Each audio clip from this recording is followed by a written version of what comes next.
Giving a speech. I had to give a speech last week. I gave a speech to 300 people. I had to speak in front of a group of students. I had to tell them about a campaign that we were having to raise money for cancer research. Giving a speech can be a difficult thing. When you stand in front of a big crowd, you can get very nervous.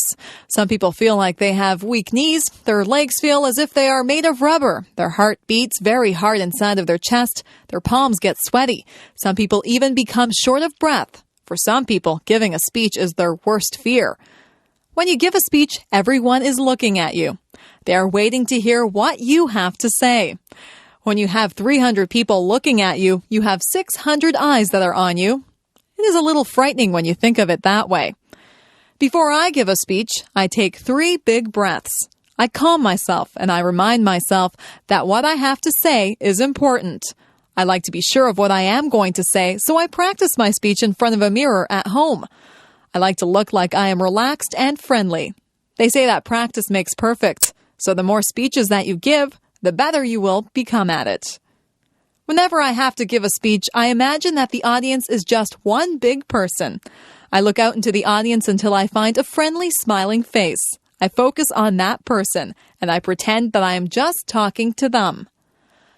I've become used to giving speeches. I am more relaxed now than I used to be. People tell me that I do not look nervous at all. I like to hear that. Sometimes I do feel a little flutter of nervousness, but I just ignore it and do the best that I can. Giving a speech is not as scary as it appears to be. Anyone can do it with a little practice. Moving to another country. My friend Steve moved to another country. He had lived in Canada all his life and he moved to Japan. Life in Japan was very different for Steve than what he was used to. At first, Steve suffered from culture shock. His whole life seemed different. He was not used to the way of life in Japan. Steve was not used to the large crowds of people that walked up and down the streets in Japan. In his hometown in Canada, the streets were fairly quiet. Steve had to get used to the food. In Japan, the people eat a lot of fish. Steve had never eaten much fish before. Steve wanted pizza, but it was expensive in Japan. Steve said that he had to adjust his eating habits.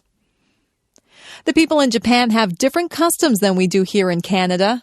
Steve didn't want to offend anyone, so he had to learn the customs. He had to learn about what Japanese people considered polite and rude. Sometimes in a foreign country, you can do something to insult someone without even realizing that you are being rude. At first, Steve had trouble with the language. He said that the only way to really learn the language is to talk to people. Steve talked to a lot of people. He made a lot of mistakes, but people were patient with him, and they tried to help him with his Japanese. It wasn't long before Steve felt more comfortable in his new surroundings. You have to be willing to learn new customs and a new language if you move to another country. Steve feels very comfortable in Japan and in Canada now. He is thinking about going to another country now. He thinks that he might like to try and live in Italy. I'm sure that he would get over his culture shock very fast if he moved there. Moving to a new country can be difficult, but if you are willing to learn, it can be a very rewarding experience. Look for the beauty. I have learned that things don't always go the way that they were planned. If something doesn't happen the way that I want it to, I try to make the best of the situation. I always try to find something good in everything that happens. Last year, I broke my ankle when I was walking on an icy sidewalk. At first, I was very upset. I was missing school and there was a party that I wanted to go to. I couldn't do very much of anything. My ankle was very sore. I stayed home and I read a book. It was an excellent book and one that I probably would not have had time to read under normal circumstances. My friends brought my homework to my house and we had some really nice visits while they were here. I had to accept the fact that I couldn't go anywhere on my broken ankle, so I made the best of a bad situation. Once I lost my way when I was out camping. I ended up in a very large field. I was afraid that nobody would find me, but I calmed myself down and took time to examine all the interesting wild flowers in the field. My family did find me. They were surprised at how calm I was. I have learned that there is something valuable inside every adventure and something beautiful inside every person. We had a new boy who came into our class. His clothes weren't in style and he was not particularly handsome.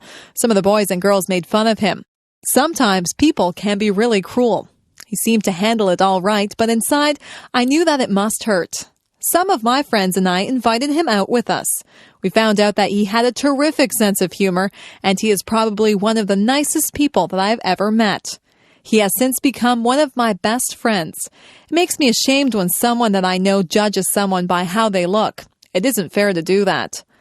You'll find that something good comes out of almost every situation. You'll find something good about almost everyone that you meet if you look hard enough.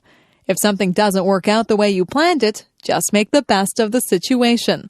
Look for the beauty in everything. My doll. When I was an infant, I got a rag doll. It was a very plain little doll, and it wore a clown outfit and a clown's hat. I used to take that doll to bed with me every night. I couldn't go to bed without my doll. My mother used to pretend that the doll was talking to me. She would make the doll dance and sing songs. I would talk to the doll. My mother would answer for the doll, but I was a baby, and I thought that the doll was actually talking to me. That doll was my best friend. I took her everywhere. One time I took her to a store with me, and I left her on a shelf in the store. We were halfway home when I realized that I didn't have my doll with me. I was very upset. My mother and I rushed back to the store. My doll was still there. I was so relieved. I hugged my doll and I promised myself that I would never leave her anywhere again. I couldn't imagine life without that doll. Through the years, the doll became less important in my life. I had other things to do, but the doll still sat on my bed during the day, and I still took it to bed at night. I gave that doll a lot of love when I was little. In fact, I love that doll so much that she looks tattered and torn now. There are parts of her face and hands that are almost worn away. I had a lot of other toys when I was little, but none of them were ever so important as that doll. I don't play with toys anymore, but that doll is still in my room. She sits in a special chair in the corner. I'll always have that doll. No matter how worn out she is, I'll always keep her and cherish her as part of my early childhood. I am curious. I am curious about many things. I would like to find the answers to a lot of questions that I have. What holds the stars up in the sky? Why does ice form on the top of the lake when it is cold? Is there life on other planets? Why do we not fall off the face of the earth?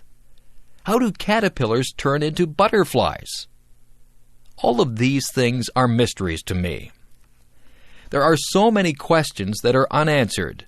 I think I should go to the library and get a book to find out why people grow old. What makes a television work? I also want to know where electricity comes from. Who is the strongest person in the world? Who is the smartest person in the world? Why do some people have blonde hair and some people have black hair? Why do people in different countries speak different languages? Why do people have to die? Why are no two snowflakes alike? What makes people fall in love? What makes the rivers run? Why does the sun rise every morning? How did the oceans form?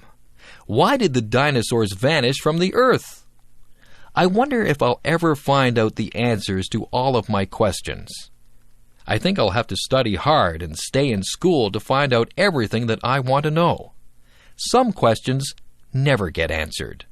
It is good to be curious. People who are curious about things are the ones who learn a lot, and some curious people go on to invent things and make important discoveries. Creative people. Some people are just born to create. That's what I think. Some people just have the need to write stories, compose beautiful music, or paint pictures.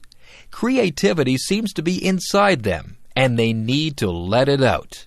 It's good that we have people like that. Composers like Mozart and Chopin have given us music that is incredibly beautiful.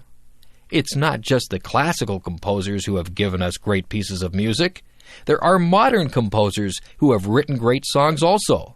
Elton John is an example of someone who has composed many wonderful songs. Andrew Lloyd Webber has given us some very popular musicals like Cats and The Phantom of the Opera. There are so many talented and creative people in this world.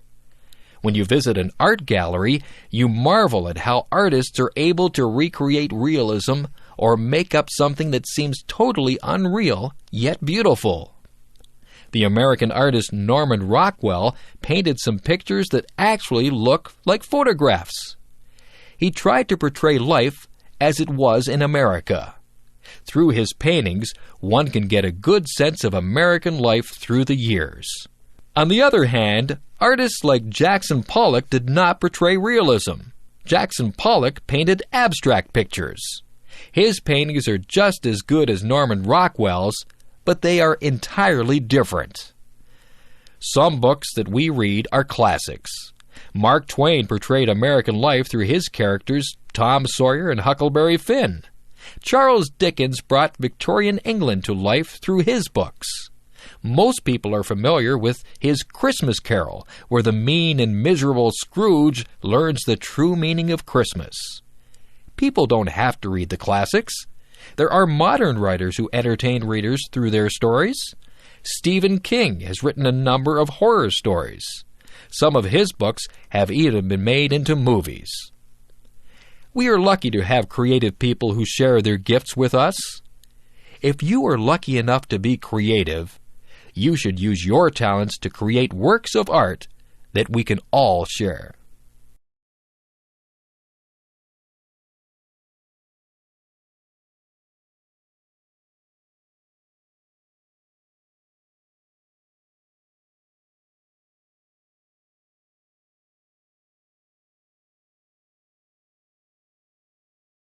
Okay. If you are lucky enough to be creative, you should use your talents to create works of art that we all can share. Career choices. What do you want to be when you grow up? There are so many things that you can be. You might want to work in the field of law. You could be a police officer. You could be a judge or a lawyer. Maybe you'd like to work in the food industry. You could be a cook or a waitress. You might want to manage a hotel dining room. Perhaps you would want to do room service in a hotel. You could be a chef and make fancy meals for people. Maybe show business is what you'd like to be involved in. You could act in television shows or movies. You could sing or play an instrument in a band. If you like to help people, you could go into medicine. You could be a doctor or a nurse. You might be a surgeon and operate on people. There are other jobs in the field of medicine too. You could be an X-ray technician or a lab technician. It takes a lot of education to be a doctor. Maybe you would rather be a teacher. You could teach in a primary school or a high school. If you don't want to work with children, you could become a professor at a university. There are hundreds of other jobs to choose from, too. You might want to fix cars or work in a store. You could be a dentist or a veterinarian. You could be a janitor or a zookeeper. There are so many jobs that I just can't name them all. Maybe you'd like to be a minister or an organist at a church. You could be a babysitter or a shop clerk. You might be interested in being an astronaut or a baker. You could work in a bank or at a shop. You could work on a construction crew and build roads and houses. Maybe you'd rather decorate the houses, so you could become an interior decorator. You could cut hair or be a driving instructor. The list is endless. There are even jobs that you may never have heard about. The choice is yours. You just choose whatever you want to be and do your best to become that. I could go on forever. You could work in a library. You could be a factory worker or a fisherman. You could make clothes or build bridges. You could wash windows or be a bricklayer. The possibilities are endless. I need glasses. I have been having trouble seeing the blackboard. Everything is blurry. I keep getting headaches. I told my mother about it, and she made an appointment with the optometrist. I went to a place where they made me read words and letters on a chart. Some of the words were big, and some were very small. I tried to read everything, but sometimes I couldn't see some of the small letters. The optometrist would cover one of my eyes while I read the chart. Then she would cover my other eye. She even put some drops in my eyes. I asked the optometrist if I had passed or failed the test. She laughed and said it wasn't that kind of test that you passed or failed. She was just trying to find out if I needed glasses. I did need glasses. My mother and I looked around. There were many pairs of frames. I wanted something that was in style. I tried on many pairs of frames. Some of them looked good on me, and some of them looked really funny on me. I finally chose a frame that was my favorite. I gave them to a lady who did some measurements. She told me to come back on Friday to get my glasses. On Friday, I got my glasses. My friends liked them. They said I looked smart in my glasses. I wore them to school on Monday, and I was able to see the blackboard clearly. I didn't realize how much I hadn't been able to see. Now I don't get headaches anymore. I'm glad that I have my glasses. Everything is a lot clearer now. I am clumsy. My mother says that I am clumsy. My father says that I am clumsy. I know that I am clumsy. I do things all the time that are clumsy. I fall down for no reason at all. If there is a crack in the sidewalk, I will be sure to trip on it and fall down. If I carry a plate of food in the cafeteria, I almost always either drop it or bump into someone with it. I don't try to do these things. It just happens. When I drink juice, I miss my mouth and get juice all over my shirt. I always have something spilled on my clothes. Last week I opened a jar of peanut butter. The jar flew out of my hands and landed upside down on the floor. There was a big glob of peanut butter on the floor.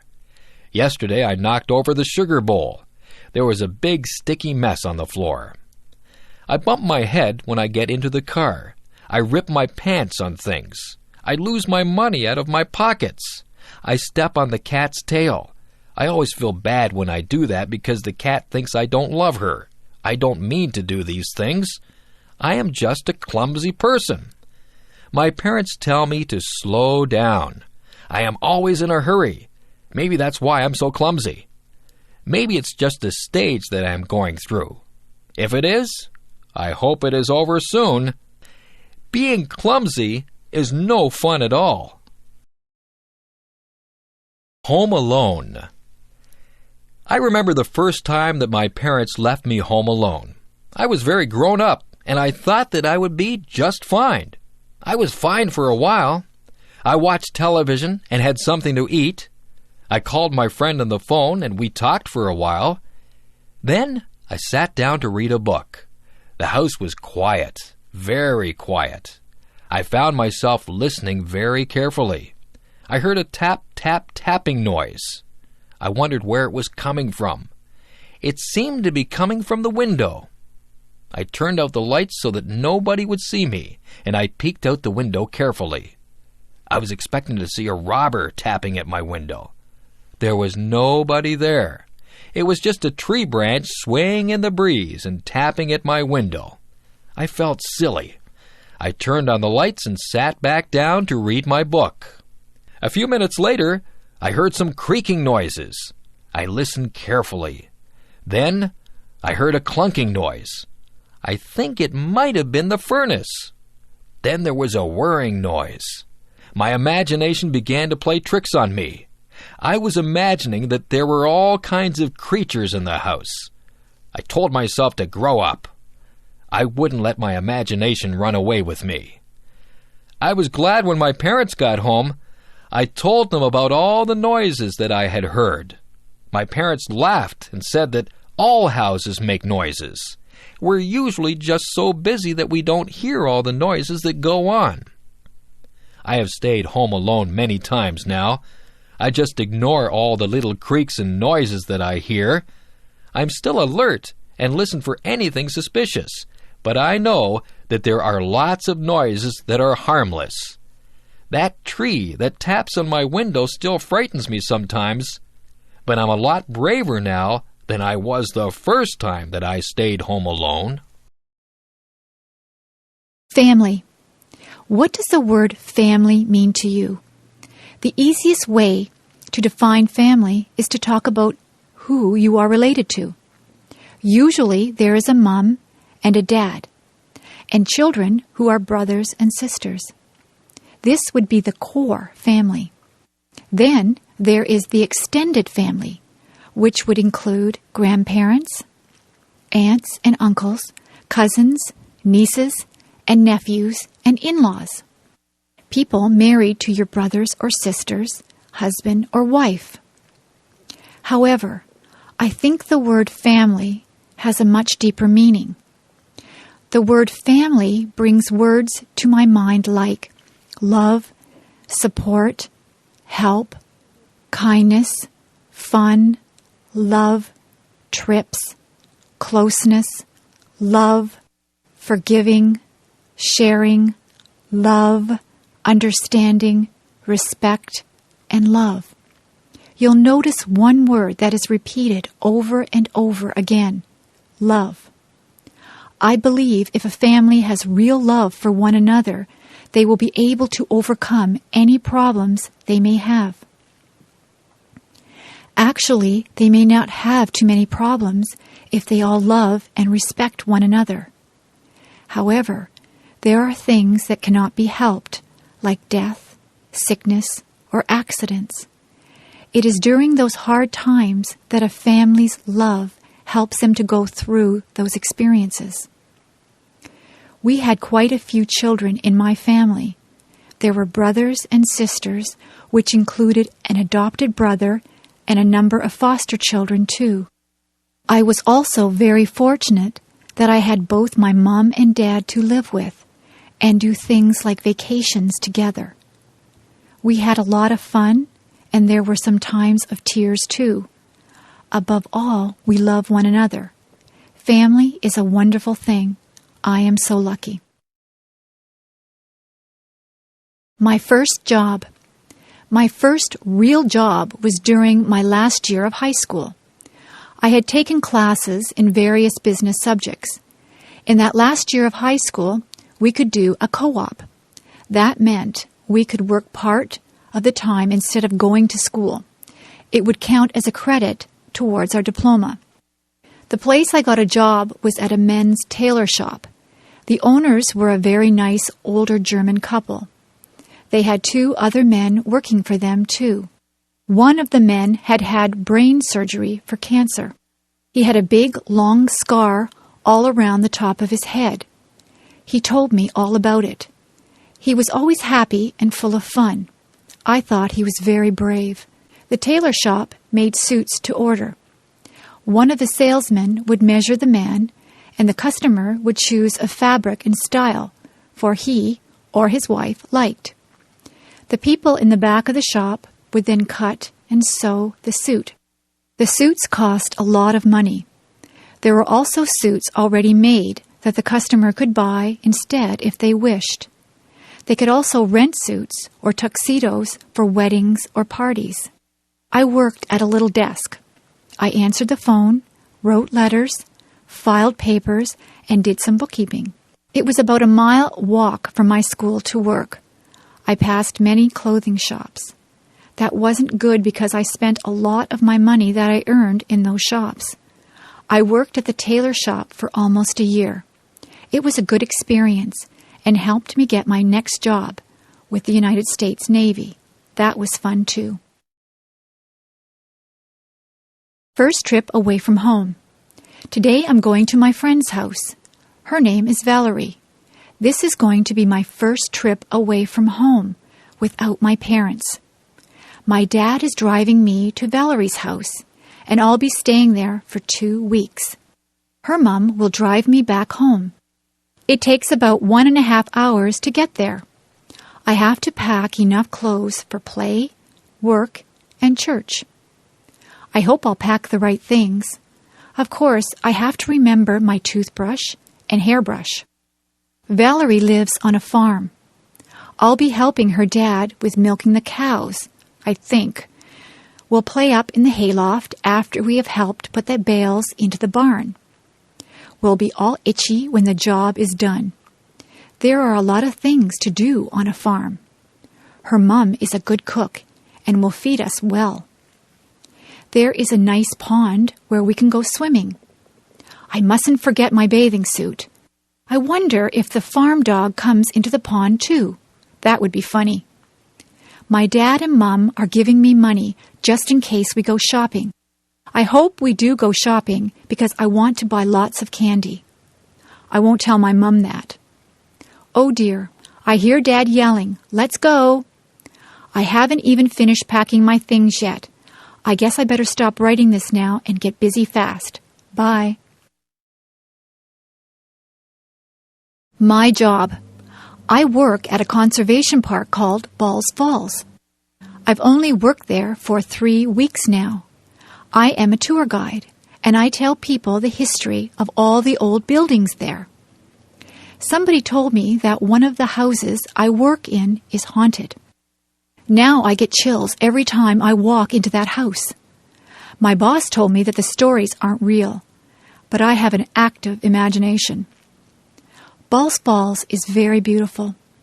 It has 2 different waterfalls, the upper falls and the lower falls.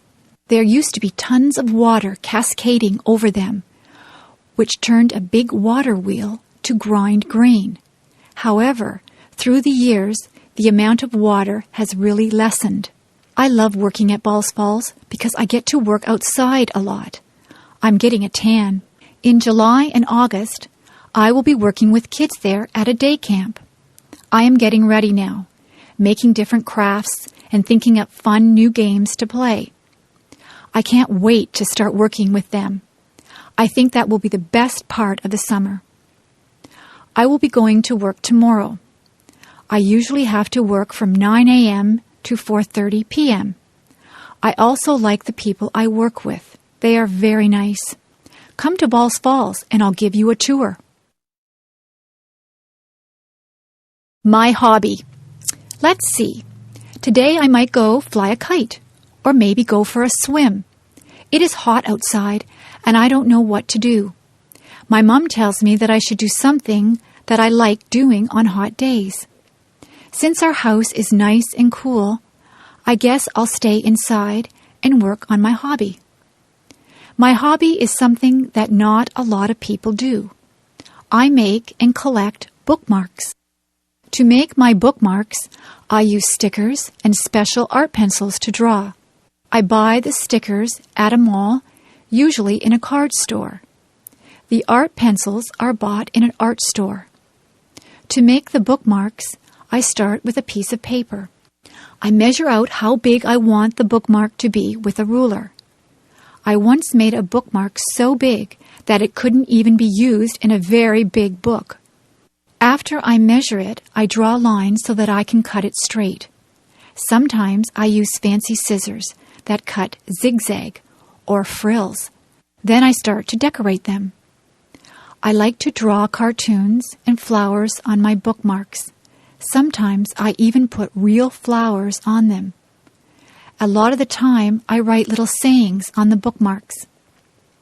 I like to give my bookmarks to friends and family. Sometimes I even sell my bookmarks to people. I like my hobby. I can draw whatever I want on the bookmarks. Maybe sometime in the future, I will be a famous bookmark maker and even have my own store. If I had $1 million. If I had $1 million, I'd travel the world. I would go to the highest mountain. I would swim the deepest sea. I would probably buy a lot of clothes because I love clothes. More than anything, though, I would want to visit Ireland. I want to see the rolling hills and the green, green grass that everyone talks about. When I think of Ireland, I think of where my family came from many years ago. I am almost all Irish, and I would love to see my family over in Ireland. If I had $1 million, I would buy a Mustang or a Pontiac Sunbird car. I would buy a nice house with a big backyard and an outdoor and indoor pool. I would love to take my family wherever they wanted to go. I would buy them wonderful presents, too. However, I know that money does not buy happiness. It does not buy you friends or family. It may bring some happiness only for the moment, but in the long run, your family is what will be there for you if you love them and are there for them. If I had to pick between $1 million and my family, I would pick my family. The $1 million is a nice dream.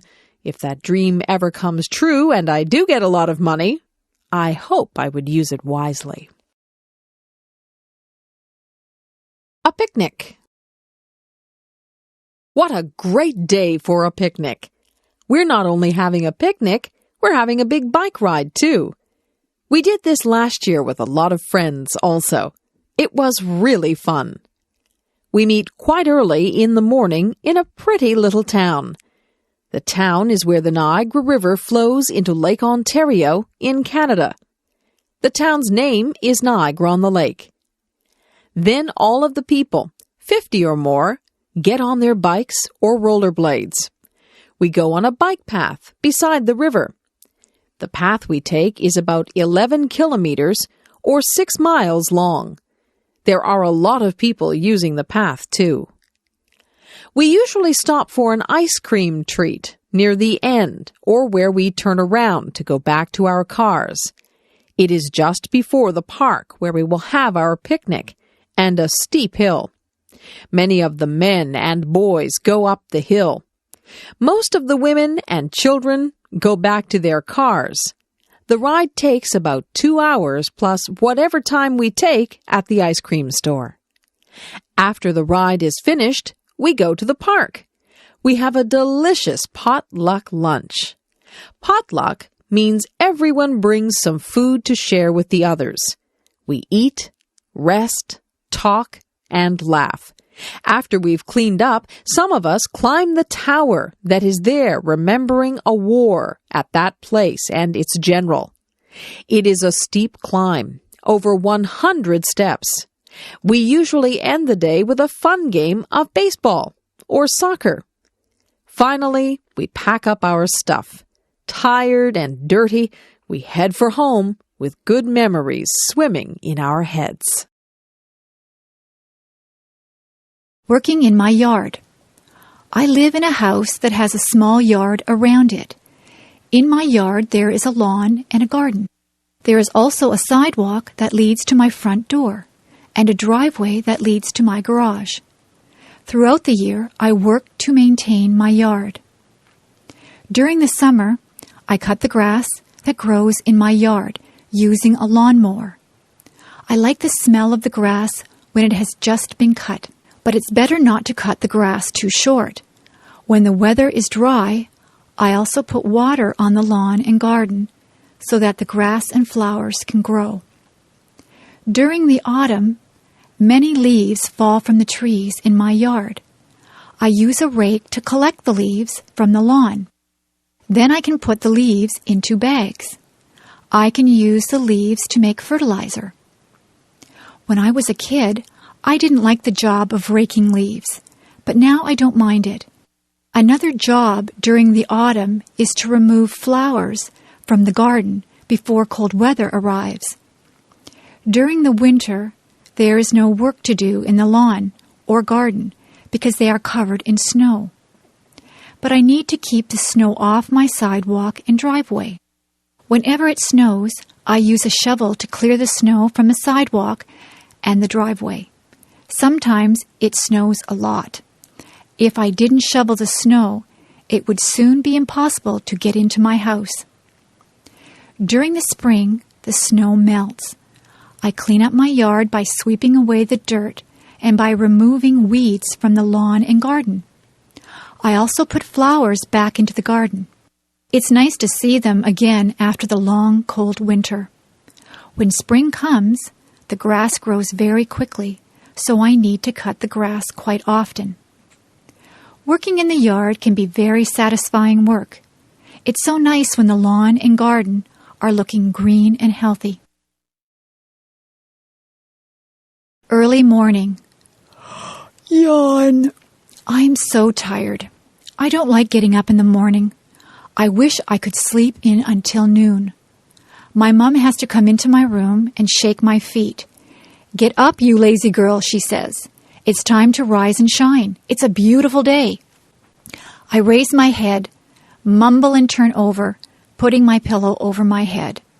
My mom yanks my pillow from off my head and starts tickling me.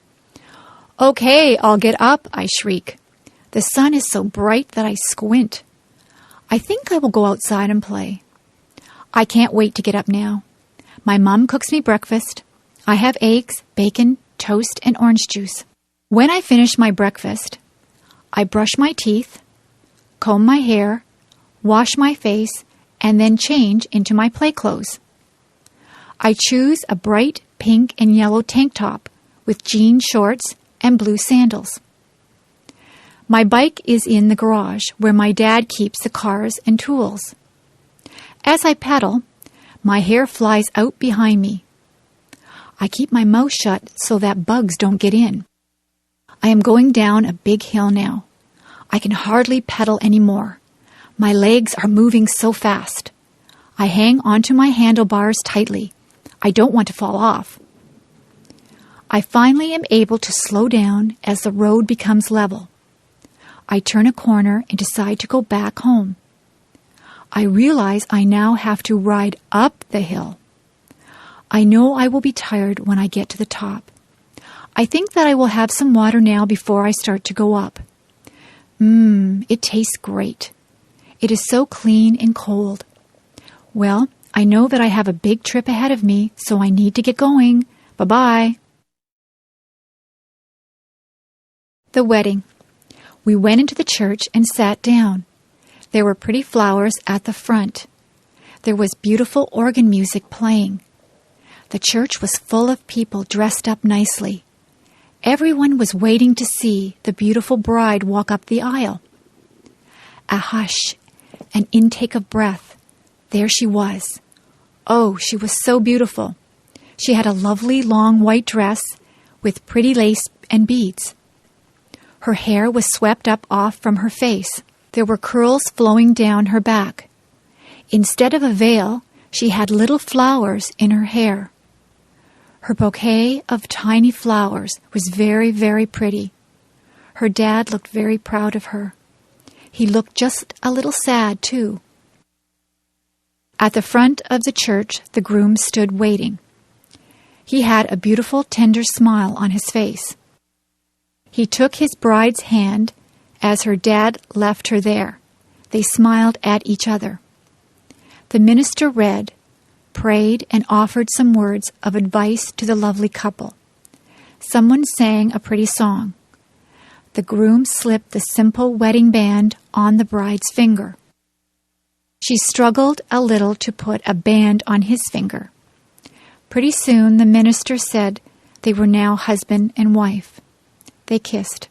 We all stood as they walked down the aisle to live the rest of their lives together as Mr. and Mrs. We cried. The perfect place. There is a place in my mind that is pure. Everything there is beautiful. Many flowers grow, and the grass is very green. The clouds are always white and fluffy. The tree's branches sweep the earth floor. You can hear the sound of a waterfall. It is roaring with life, and the water races. A bird calls in the distance, and as you listen, the sound gets closer. A flapping quite near makes me turn and look. A great, magnificent eagle flies over my head. The strength I see in his powerful wings amazes me. I am never thirsty or hungry. I live off the beauty that surrounds me in this perfect place. I walk on trails that lead me to breathtaking places. The beach is my favorite spot to end up. The sand between my toes is soft and cool. I love to lie down on the sand. I watch the sun go down. Sometimes the sun is a brilliant orange. The world seems like it is on fire. Waves lull me to sleep. The seagulls wake me up. In this perfect place, I have learned so much. The animals and their homes are so precious. I have learned to respect the animals. They were here first. The sounds, smells, and sights are too perfect and full of life. There is no war here, no anger or stress. I don't have to worry about pollution or destruction. My perfect world exists only in my head. Maybe if we all work hard, my fantasy can become real. Visiting the zoo. When I was a kid, I always enjoyed visiting the zoo. My family lived far away from the zoo, so we didn't go there very often. But whenever we went to the zoo, I always had a fun and interesting time. Some of the animals were very large. Of course, the elephants were huge, and they had such an unusual appearance, with their big ears and their long trunk and tusks. The giraffes were very tall, with long necks that reached high into the trees. Some of my favorite animals were big cats. The lions looked very powerful, with their big teeth and paws. The tigers were just as big and strong, with yellow and black stripes. But the bears were even larger than these cats. The polar bears, with their bright white fur, liked to swim through the water. The grizzly bears had brown fur and liked to roam around on land. The animals from Australia seemed very unusual. The kangaroos, with their strong legs and long tail, could jump great distances across the ground. The baby kangaroo could go inside its mother's pouch. Another Australian animal, the koala bear, crawled slowly in the trees where it ate leaves. The monkeys and apes were also very interesting. In many ways, they reminded me of people. Some of the monkeys were very small. They could use their arms, legs, and tail to swing through the trees. Some of the apes were very large. The gorilla was the largest of all. Sometimes a big gorilla would stand up and pound his fists on his chest. To see all the animals at the zoo took almost a whole day.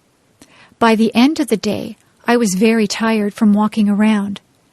But I was also very happy to see all the amazing animals from places around the world. The dentist appointment. My dentist called my house the other day. He told me I needed my teeth cleaned. I set up an appointment to see him on Saturday, June the 10th. When I got to my dentist's office, I had to sit in the waiting room. There were other people ahead of me. They finally called my name. I went into his room and sat down on a big blue chair. They leaned it back. A bright light was turned on. It hurt my eyes, so I closed them. My dentist asked me to open my mouth. I did. I thought my mouth was very big, but he told me to open it even wider. Soon he began poking around to see if I had any cavities. He flossed my teeth and put fluoride around my teeth too. The fluoride tasted like bubble gum. I had to spit into a dish-like bowl. It squirted out water. My dentist kept asking me questions. I couldn't answer because there were weird tools in my mouth. When I tried answering back, he seemed to understand, though. His helper came into the room. She asked me to open my mouth again. I had to clamp down on something that felt like rubber. She put a big camera-type machine right next to my cheek. She did this on the other side of my face as well. They took 2 pictures of my teeth. It was really cool. The dentist told me my teeth were perfect. I didn't have any problems. I could go home. See you next year, he said. Daydream. Little Annie was very bored one lazy afternoon. She had nothing to do. She had already played with her brothers in the sandbox and had tea with them and her dollies, too. She had baked chocolate chip cookies with her mom and even tasted one. They were very good, she thought. Now Annie was trying to figure out what else she could do to pass the day away. Little Annie decided that she would go to her favorite spot in the world, the green, grassy field full of daisies beneath the great oak tree. She took a red and white blanket with her. She laid it down on the ground, and then she lay down on it.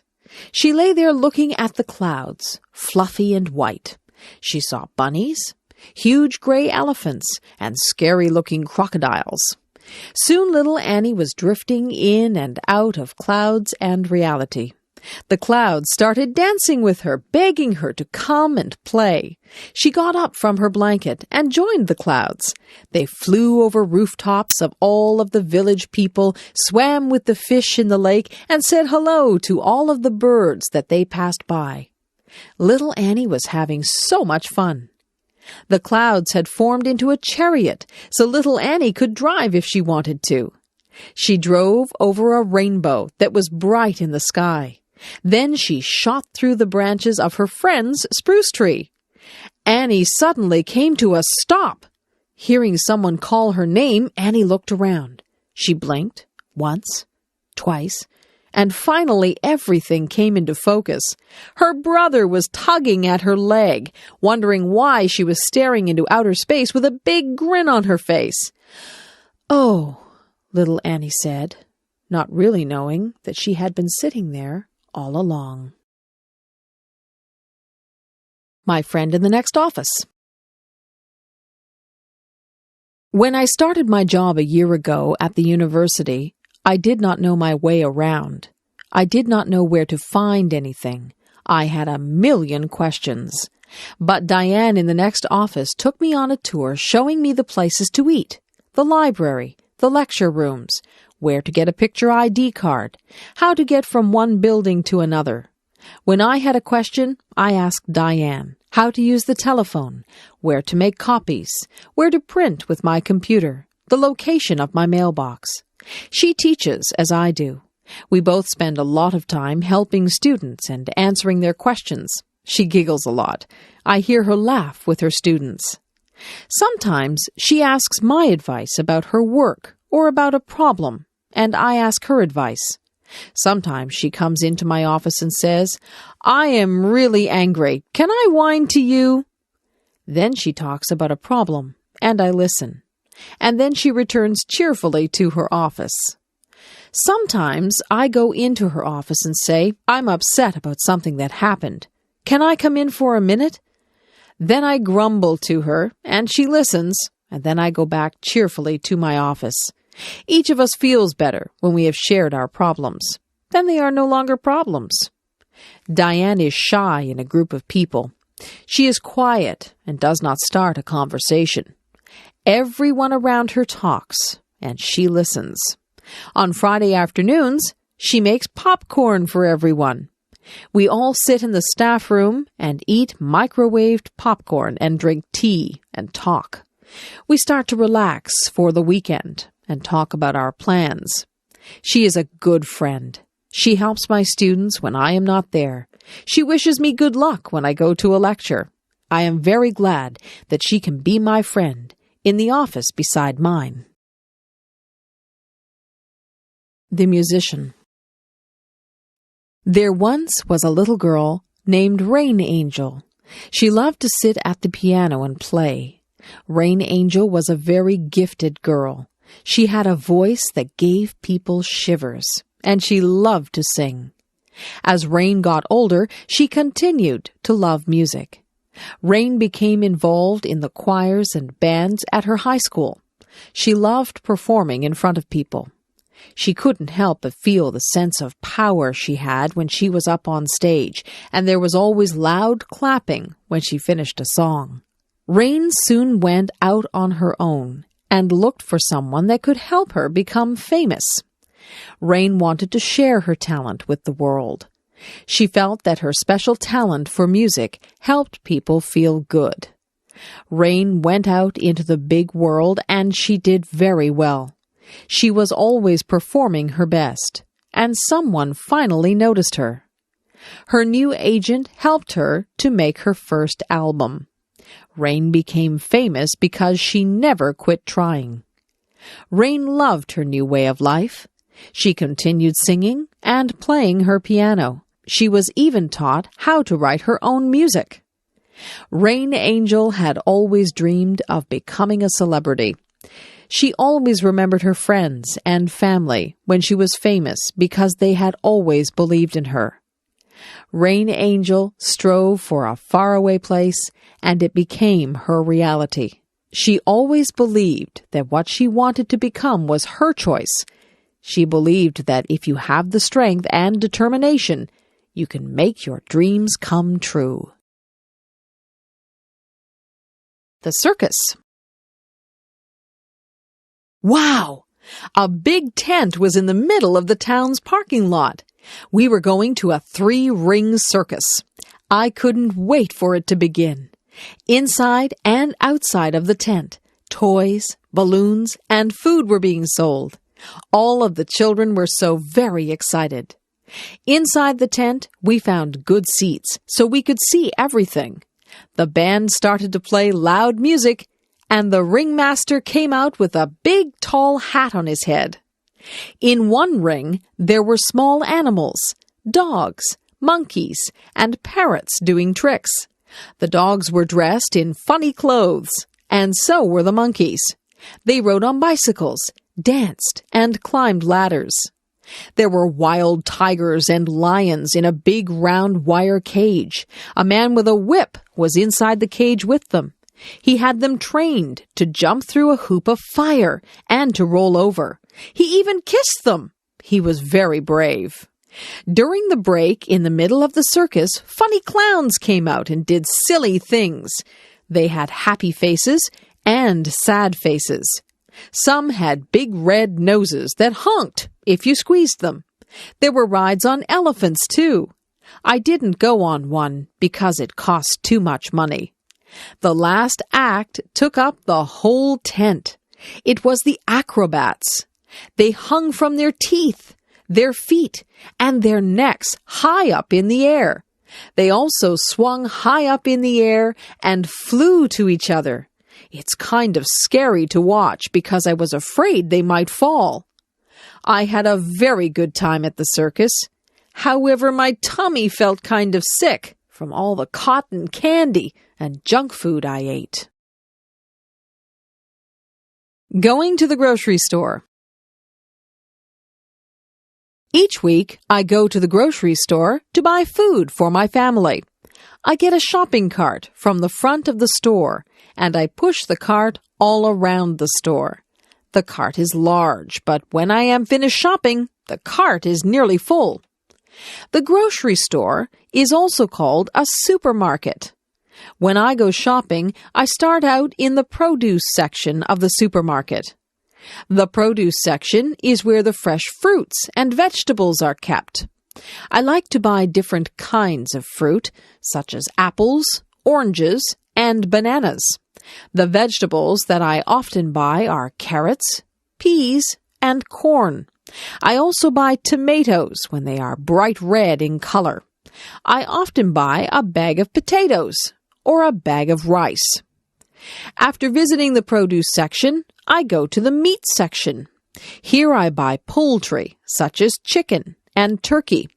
I often buy seafood, especially fish. I also buy beef, and sometimes pork or lamb. I also visit the dairy section, where I can buy milk and cheese. Sometimes I also buy ice cream or yogurt. When I have finished in the meat and dairy sections, I then move to the bakery section. This is where loaves of bread are baked and sold. There are many different kinds of bread in the bakery section. The bakery section also sells pasta, such as macaroni and spaghetti. And of course you can buy pies, cakes, and cookies in the bakery section. These foods are very sweet and tasty. I also pick up a few other things at the supermarket, such as soap, toothpaste, and cleaning supplies. But sometimes I forget to buy something that I plan to get. Maybe I should make a list of the things I need to buy.